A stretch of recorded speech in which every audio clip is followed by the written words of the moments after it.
আসসালামু আলাইকুম প্রিয় বন্ধুরা, আপনাদের সবাইকে শুভেচ্ছা জানাচ্ছি আরও একটি শর্ট ব্লগে। আমি এই মুহূর্তে অবস্থান করছি টেকনাফ উপজেলার অন্তর্গত জাহাজপুরা নামক জায়গাতে। এই জায়গাটির নাম হচ্ছে জাহাজপুরা গর্জন বন।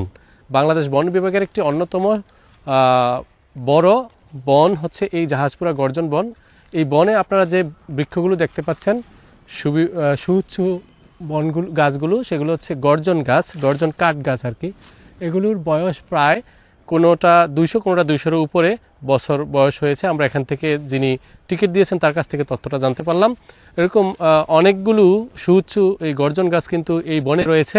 এছাড়া আরও অন্যান্য গাছ কিন্তু এই বনে রয়েছে। তো এটা বাংলাদেশের একটা ঐতিহ্যবাহী বন বিভাগের বন। যেহেতু পুরাতন প্রায় 200 বছরের উপরে বয়সের গাছ এই বনে রয়েছে, সেজন্য এটা একটা অন্যতম ঐতিহ্যবাহী বন বাংলাদেশ বন বিভাগের। সেটি আমরা ঘুরে দেখছি এবং আপনাদেরকে সাথে নিয়ে ঘুরছি। আপনারা দেখছেন এই জাহাজপুরা গর্জন বন। তো আপনারা যদি এই বনটিতে আসতে চান তাহলে কক্সবাজার থেকে টেকনাফ রুটে আসতে হবে। জাহাজপুরা নামক এলাকায় নেমে তারপর কাউকে জিজ্ঞেস করে চলে আসতে পারবেন। সমুদ্র সৈকত থেকে প্রায় 1/2 কিলোমিটারের মধ্যেই এই বনটি। তো সাথে থাকবেন, দেখা হবে, কথা হবে।